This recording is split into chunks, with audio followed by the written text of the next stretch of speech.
En el caso de que jugara alfil B4, bueno, pues estamos aquí nosotros alfil B5 y ahora el negro juega alfil B4, casi provocando una simetría total en el tablero, ¿no? Bueno, pues esta sería la variante simétrica de la 4 caballos. Y en la variante simétrica, el blanco se enroca, el negro también. Sigue siendo la variante simétrica de los 4 caballos. El blanco juega de 3. El negro también, claro que sí, de 6. ¿Por qué? Porque estamos jugando la variante simétrica. Y si el negro juega lo mismo que nosotros, pues a ver qué hacemos, ¿no? Y esto a veces te lo encuentras en gente principiante, ¿no? Uno que juega una cosa y el otro que dice, yo le copio. Él es bueno, ¿no? ¿Eres bueno jugando ¿Eres bueno, ¿no, muchacho? Vale, pues si lo haces tú para ti, que es bueno, yo lo copio y ala, y arreando. Pero ya sabéis que todo lo que son simetrías, las variantes simétricas, a la larga son malas, perjudiciales para el negro. Así que, ¿qué vamos a hacer? Pues vamos a romperle la simetría y, por ejemplo, vamos a jugar a alfil G5 en esta posición. ¿Cuál es el problema? Que si el negro juega la simétrica alfil G4, que es mala, ya habéis visto que tenemos una flechica en roja, entonces nosotros jugamos alfil por caballo. Va a seguir con la simétrica y te va a comer, ¿no? Pues si te come, nosotros hacemos dama por F3, blum, aquí. El negro hace dama por F6 siguiendo la simetría, comemos, y ahora ya no hay simetría que valga, ¿no? G por F6 y nos hemos quedado ganados después de este caballo de 5 en el que le estamos tocando el alfil. Ojo porque le estamos obligando a defenderlo. Y claro, ¿cuál es el problema? Que él no tiene ninguna simetría que valga aquí. Así que va a tener que jugar de forma diferente y le va a acabar cayendo un peón y con el peón pues tenemos ventaja blanca sobrada. Así que no puede seguir con la simetría el por caballo.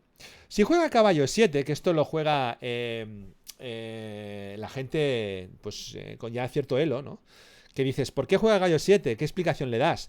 Pues le doy esta explicación, que ese caballo en E7 quiere ir a G6, a F5, a F4 y atacar en G2.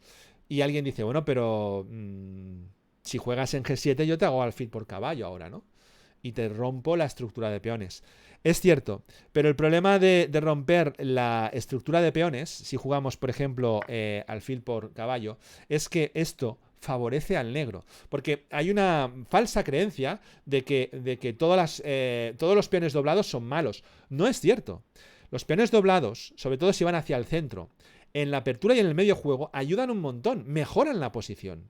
Solo son malos cuando hemos llegado a un final y se han convertido en debilidad, que a veces ni siquiera se convierten en debilidad. Pero si llegamos a un final con peones doblados y el rey del otro se puede aprovechar de eso, eso es malo, por supuesto.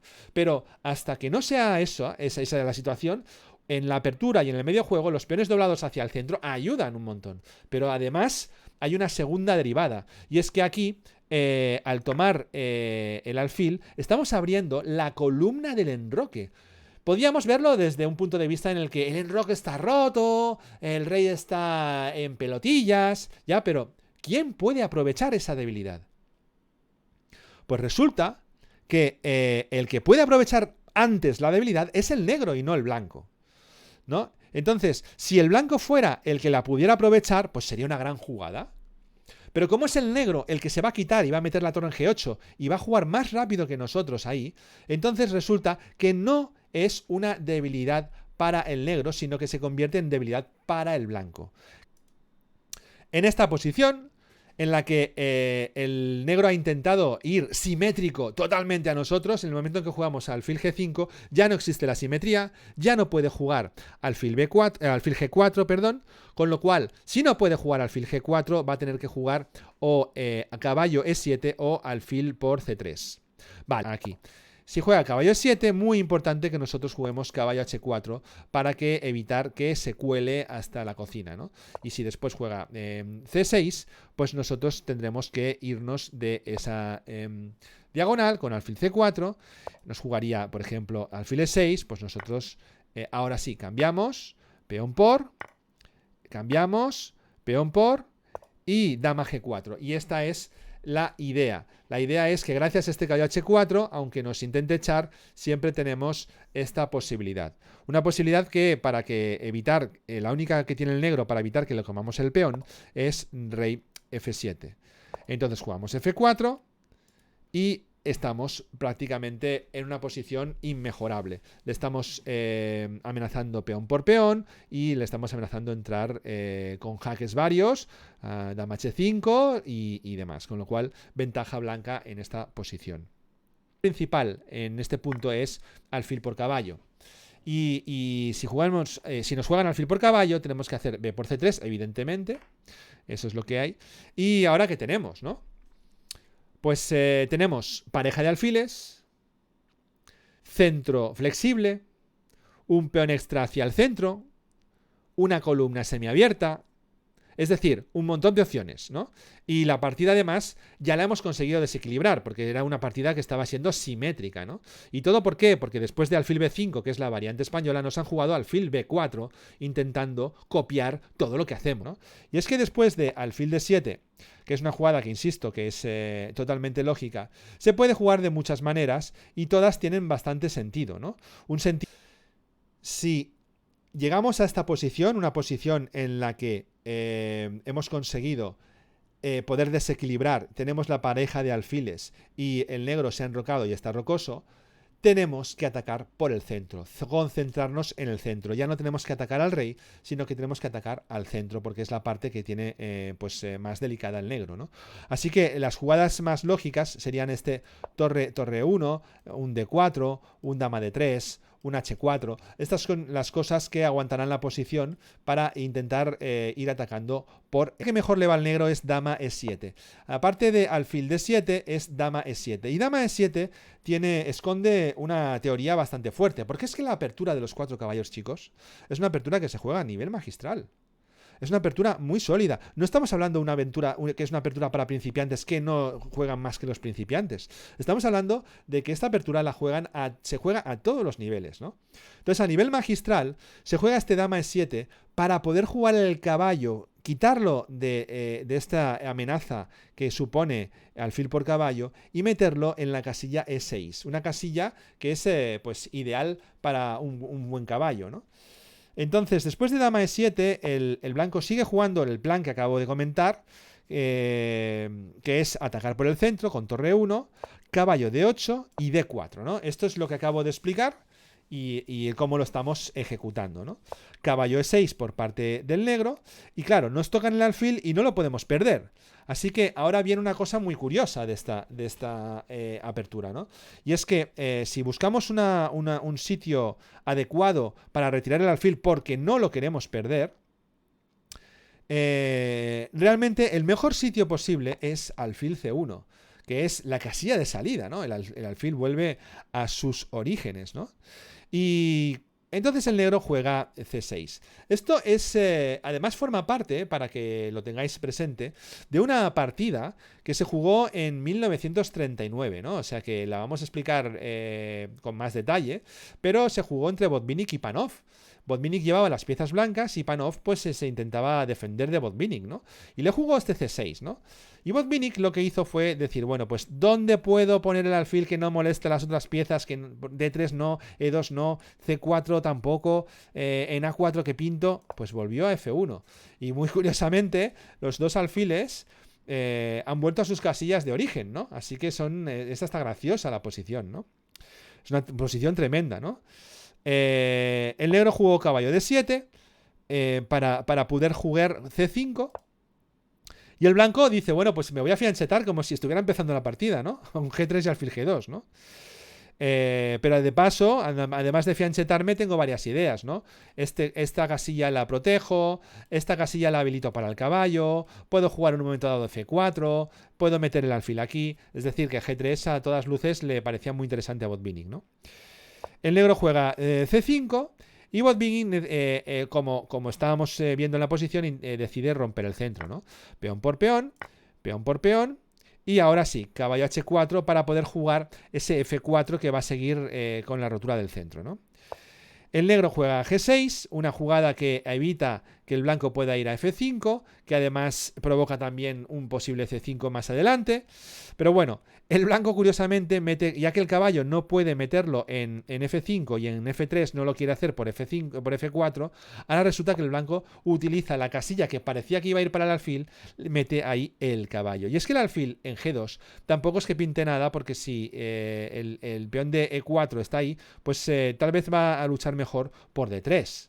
Aparte de habilitar un fianchetto posible para el alfil, aprovechó el hecho de que el caballo podía ir o bien por F5, cosa que le evitó el negro, o bien por lo que acabas de decir tú correctamente, por G2. El alfil ya saldrá por donde sea, pero este circuito de aquí pues es muy interesante, ¿no? Juega el caballo en G2, evitando ponerse en medio del peón de F2, que siempre puede ir a F4, y como decía nuestro compañero Guzmán, pudiendo jugar después en E3 y en D5 si es necesario, tocando diferentes puntos, ¿no? Y es que las casillas clave de la posición hay que tenerlas controladas, y además si son clave hay que poner una pieza para asegurarse de que realmente son fuertes, ¿no? Porque una casilla en sí misma no gana la partida, lo que gana es poniendo una pieza en esa casilla clave, ¿no? Y esa pieza tenía que ser el caballo, ¿no? Bueno, el negro jugó de forma parecida, ¿no? Que estaba muy copión, ¿no? Panov estaba ahí copiando prácticamente todas las ideas, ¿no? Caballo G7, ¿no? A ver si resulta que también puede hacer lo mismo, ¿no? Y es que también quería apoyar F5 con este caballo, ¿no? El blanco, como veis, juega caballo E3, o sea que se está encaminando a la idea que estábamos comentando. Caballo F6 del negro, que quiere evitar que esta casilla de 5 esté protegida. Y ahora el blanco mete su alfil en G2. Y al meter su alfil en G2, el negro juega alfil E6. Al jugar alfil E6 está intentando proteger la casilla de 5 como puede, ¿no? Bueno, entonces el negro juega C4, sigue habiendo una lucha encarnizada por la casilla de 5, si os fijáis, ¿no? Torre a D8, aquí a ver quién puede más, ¿no? Dama E2, se tiene que quitar evidentemente de la influencia de la torre. Caballo D7, alfil B2, tocando el peón que acaba de proteger, menos mal. F6 lo sobreprotege y ahora ya F4. Y es que cada vez que el negro consigue tapar una de sus debilidades, una de sus vergüenzas, el blanco ya está preparado para destapar otra, ¿no? Así que y ahora mismo estuvo atacando F4, ¿no? Torre de D a E8 jugó, torre de A a D1, y el blanco pues cada vez está mejor, ¿no? B6 para intentar consolidar un poco, torre de 2 amenazando intentar doblarse por la columna D, E por F4 para intentar liberar la presión, G por F4, G5 intentando librarse de toda esta presión, F por G5 y F por G5, y ahora E5, una jugada fantástica, ¿no? Que de repente libera el alfil y que además hace que los intentos del negro por defenderse pues cada vez sean más difíciles, ¿no? El negro jugó aquí dama F7, caballo D5. Claro, no puede tomar alfil por caballo porque le cae la calidad, ¿no? Caballo H5, torre F1 tocando la dama, caballo F4 poniéndose en medio. Se jugó dama E4, dama F5, dama por F5, aquí hubo una serie de cambios como alfil por F5, caballo por F4, G por F4, alfil D5 jaque, rey G7, E6 jaque otra vez, caballo F6, torre por F4, ya estamos recuperando ganando un peón, perdón, rey G6, torre G2 jaque, es decir, la entrada de las piezas de Botvinnik ya entraban en total avalancha, ¿no?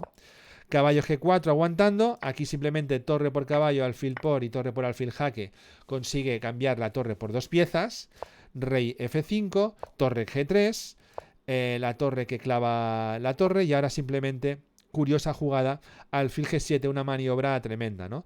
El negro intenta jugar torre para intentar amenazar con 2 el alfil, y después de alfil F8 pues el negro ya se rindió, ya tuvo suficiente, ya dijo que hasta aquí habíamos llegado, ya que después de, por ejemplo, torre por G3, H por G3, el negro estaría obligado a hacer torre por peón, porque si no le coronaríamos.